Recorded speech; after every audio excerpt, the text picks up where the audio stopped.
कोशिश करते हैं कि उनसे हम बात करें, उनसे पूछें कि असल माजरा क्या है। एक केस है डकैती का जिसके बारे में वकास साहब हैं। एक दफ़ा और कॉल करें। हेलो अस्सलाम वालेकुम वालेकुम सदर साहब की यार करना मैं इशारे ते एक मिनट हेलो एक मिनट हाँ दस सर हुंदा की करना जाना कि नहीं जाना हेलो की करना सर हुंदे वाल अदनान वाल ओ यार मैं इशारे ते जेडी गल करनी ना थाने आके मैंने गल कर फ्लैट पे सोया था, गर्मी थी, ठीक है। मेरे घर पे कोई भी नहीं था, बच्चे मेरे गए हुए थे ससुराल। मैंने इस पे हमदर्दी की है, यानी कि दोस्त के नाते। ससुराने के नीचे तीसरी चाबी पड़ी थी, इसने मेरी चाबी उठाई है, घर की तलाशी ली है। 12 तोले सोना और 2000 रियाल है और 3.5 लाख रुपए ये ले गए हैं। पुलिस के पास भी गए हैं, लेकिन वो जो चोर है ना वो इतने ताकतवर हैं कि वो पुलिस को भी हरा चुके हैं। इस मामले को कितनी देर हो भी गई? है, पर्चा भी 1.5 साल हो गया, बल्कि उसने पुलिस वाले मार खा के आ हाँ गए? जी, वहाँ से मार खा के आ गया। अस्सलाम वालेकुम नाज़रीन, मैं आपका होस्ट साना नवीद और आप देख रहे हैं न्यूज़ वन डिजिटल। नाज़रीन, एक बड़ा दिलखराश वाक़या हमारे सामने इस टाइम आया है और मैं बताता चलूँ कि दोस्ती पे से लोगों का एतबार उठ जाएगा जब ये स्टोरी आप सुनेंगे। बिल्कुल ऐसा ही है, एक दोस्त कि जिसको एक दोस्त अपने घर में लेकर आता है, उसकी खिदमत करता है, उसके लिए जान लुटाता है, वो उस पर एतबार करके अपने घर को छोड़ के जाता है और उसके बाद जो हुआ वो आप अब सुनेंगे। अस्सलाम वालेकुम। जी वाल सलाम। क्या नाम है आपका? वकास अशरफ। क्या करते हैं आप? मैं देगों का काम। वकास भाई, क्या स्टोरी है, क्या मामला हुआ है? भजन ये दोस्त था, ये बैंक लीज का गाड़ियों का काम करते थे। मेरा उधर इमरान भाई के साथ तल्लक था। ये उनका ना गांव का रहने वाला है, अदनान कदीर, ठीक है। ये इमरान की रेफरेंस की वजह से इसका मेरा तल्लक बना है, ठीक है। ये मेरे घर पे सोया हुआ था, ठीक है। तो आपके घर क्यों सोया था? जी, आपके घर क्यों सोया? फ्लैट पे सोया था, गर्मी थी, ठीक है। मेरे घर पे कोई भी नहीं था, बच्चे मेरे गए हुए थे ससुराल। मैंने इस पे हमदर्दी की है, यानी कि दोस्त के नाते, ठीक है। ये घर पे आया मेरे, और ये सुबह मैं 4 बजे काम पे गया हूँ। मेरे ससुराने के नीचे तीसरी चाबी पड़ी थी, इसने मेरी चाबी उठाई है, घर की तलाशी ली है और 12 तोले सोना और 2000 रियाल है और 3.5 लाख रुपए ये ले गया। जी तो नाज़रीन, वकास साहब की जोजा इस टाइम हमारे साथ मौजूद हैं। अस्सलाम वालेकुम। वालेकुम अस्सलाम। क्या कहना चाहेंगी आप? बस मैं ये कहना चाहूँगी कि तकरीबन 1.5 साल हो गया है, हर तरीके से कोशिश कर चुका है मेरे मियाँ। पुलिस के पास भी गए हैं, लेकिन वो जो चोर है ना वो इतने ताकतवर हैं कि वो पुलिस को भी हरा चुके हैं। और कोई जो है ना ज़रा सी उम्मीद नहीं, सिर्फ जो कमा रहे हैं वो भी लगाई जा रहे हैं। नया क्या आना था, एक एक रुपया आपको पता है कितनी महंगाई है। 10-15 तोले जेवर है, ढाई तकरीबन 2,500 रियाल है जो कि मैंने जमा किए हुए थे, और 3-3.5 लाख रुपया, यानी कि कुल ज़िंदगी की कमाई थी जो वो लूट के ले गए। लेकिन ना यहाँ के कानून में, अदालत में, किसी चीज़ में कोई ताकत है ही नहीं, सिर्फ पैसा लगाई जा रहे हैं जो कमा रहे हैं वो भी। चले चोर को तो पकड़े, मिलना कुछ या ना मिलना लहदा बात है, कम से कम चोर पकड़ा तो जाए। बाकायदा वो धमकियाँ दे रहा है, सब कुछ कर रहा है, लेकिन यहाँ पे कोई कानून है ही नहीं। उम्रा करके आई है, ये रियाल के पैसे थे। अब वो हज का कतरा कतरा जो है ना वो इकट्ठा कर रही थी। हज के नाम का वो इकट्ठा हो रहा था। हाँ जी। तो अब ये बताएं, आपने एफआईआर करवा दी और इस मामले को कितनी देर हो भी गई? है, पर्चा भी 1.5 साल हो गया, बल्कि 1.5 साल हो गया इस मामले को? जी। तो इस मामले में कोई पेशरफ्त नहीं हुई? नहीं, ये सफदर साहब कोई कर ही नहीं रहे। पहले सफदर साहब कौन है? ये सब इंस्पेक्टर है थाना लीटर रोड। क्या कहते हैं वो सर जब मैं जाता हूँ आ जाएंगे, कल जाएंगे, जाते ही नहीं है ये पकड़ने। उससे पहले गए हैं उधर, उधर मार खा के ये आ गए हैं। उसने पुलिस वाले मार खा के आ हाँ गए? जी, वहाँ से मार खा के आ गए हैं। तो कहते जी हम नफरी लेके जाएंगे, अगली दफ़ा जाएंगे। तो कोई भी नहीं। इसने मेरे से सफदर ने 4-5 दफ़ा ट्रैकिंग के पैसे लिए हैं मोबाइल के, ठीक है। आपसे क्यों पैसे लिए हैं नाज़रीन? ट्रैकिंग यानी कि जो हुकूमती काम है उसके भी पैसे लिए जाएंगे अब, जो कि ऑलरेडी लोग परेशान हैं, जिनका सब कुछ लुट गया, वो ट्रैकिंग के नाम के भी पैसे देंगे। अब ये बंदा कहाँ पर है? ये शकरगढ़ फतोवाल बबड़ियाल गांव में अपने।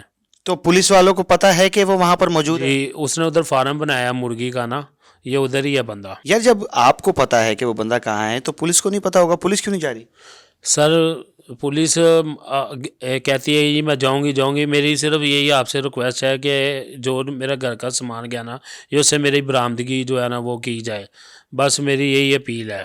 कहाँ सोया, सुलाया कहाँ था उसे? ये चारपाई पे सोया था, मैं बेड पे सोया था। अच्छा, तो फिर आप 4 बजे जब गए हो तो उसके साथ कोई और भी था कि वो अकेला था? वो अकेला ही था, इधर अकेला ही था। तो जब वो घर से जा रहा था तब आपको नहीं पता लगा कि वो इतना सामान लेके जा रहा है? उसके तीसरी चाबी उसके हाथ में लगी थी।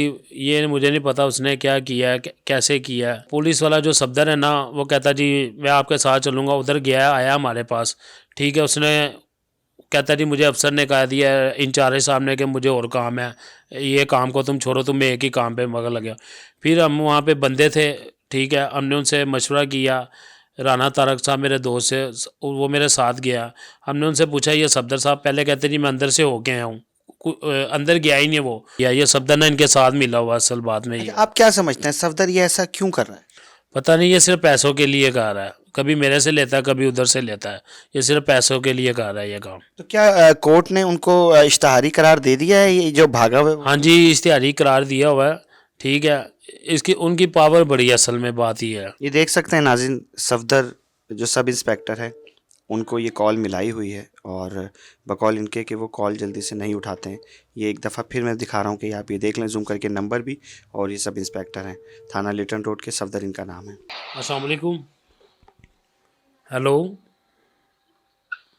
हेलो, बंद कर। नाज़रीन आप ये देख सकते हैं कि ये उन्होंने कॉल रिसीव की और कॉल बंद कर दी बगैर कोई बात किए। अगेन कॉल करें आप, एक दफ़ा होगा। एक दफ़ा और कॉल करें। हेलो अस्सलाम वालेकुम। अच्छा सफदर साहब की करना मैं नु इशारे ते एक मिनट हेलो एक मिनट हाँ दस सर उनका की करना, जाना कि नहीं जाना, हेलो? की करना सर उनदे वाल अदनान वाल। तो यार मैं इशारे ते जेडी गल करनी ना थाने आके मैंने गल कर नाज़रीन जैसा कि हमने आपको दिखाया कि वकास साहब को तो उन्होंने कैसी झड़प एकदम से पिला दी है कि थाने आके बात करो और इधर मैं बात नहीं करूँगा। कोशिश करते हैं कि उनसे हम बात करें, उनसे पूछें कि असल माजरा क्या है। ये मैंने कॉल मिला दी है सफदर साहब को, ये आप देख सकते हैं वही नंबर है। क्या नाम है इनका? जी अस्सलाम वालेकुम। ये हरिसा सफदर साहब, राना नवीद अर्ज कर रहा हूँ, न्यूज़ 1 टीवी से एंकर। जी नवीद है एक केस है डकैती का जिसके बारे में वकास साहब हैं, उन्होंने कहा है कि 1.5 साल हो गया, उनका अभी तक मामला हल नहीं हुआ। कोई कदीर नामी शख्स है, तो आप वो कहते हैं कि हम थाने भी जाते हैं तो हमारी सुनवाई नहीं हो रही और 1.5 साल से हम रुल रहे हैं, क्या कहना चाहेंगे?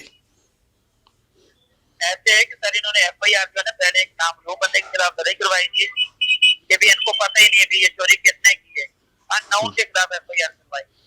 बाद में इन्होंने एक तस्लीमा बयान दिया था और उस तस्लीमा बयान में मुल्ज़म नामजद किया था और मुल्ज़म को बुलाते रहे और नहीं आया, उनका इश्तिहार है वारंट है और उन्हें इश्तिहारी डिक्लेयर करवाया। नारोवाल तो बंदा रहती है और 512 में चालान बना के जमा करवा देता है। जो ही वो सामने इंशाल्लाह बंदा आएगा तो पकड़ांगे। सर 1.5 साल से तो नहीं पकड़ा गया वो बंदा? 1.5 साल से नहीं पकड़ा गया? क्या हुआ 1.5 साल से बंदा नहीं पकड़ा गया जनाब? सर फिर उसका तो यही तरीकेकार है ना, हमने उसका इश्तिहार दिया, वारंट दिया, उसको इश्तिहारी डिक्लेयर करवा दिया। अब जो ही वो सामने आएगा इंशाल्लाह उसको जरूर पकड़ेंगे, क्यों नहीं पकड़ना था, इंशाल्लाह पकड़ेंगे। नाज़रीन आपने सुना सफदर साहब की गुफ्तगू सुनी, सब इंस्पेक्टर लिटन रोड थाना है और मेरे ख्याल में वो शिद्दत से इंतज़ार में हैं कि मुजरिम उनके पास आएगा, उनके करण अर्जुन ज़रूर आएंगे और आके अपनी गिरफ्तारी भी देंगे। कमाल है हमारी पुलिस के ऊपर, और देखें ना प्यार देखें कि मुजरिम खुद आना चाहेगा कि भाई वो आ जाए और अब ये गिरफ्तार कर लें। 1.5 साल से कुछ नहीं हो सका। खैर कमेंट सेक्शन आपके पास है, अपनी राय का इजहार कीजिए। आप सबसे बड़े कानूनदान हैं, आप सबसे बड़े कानून के मुहाफिज हैं। आप हैं तो हम हैं तो ये पाकिस्तान है। आपकी एक आवाज़ किसी को भी इंसाफ दिला सकती है।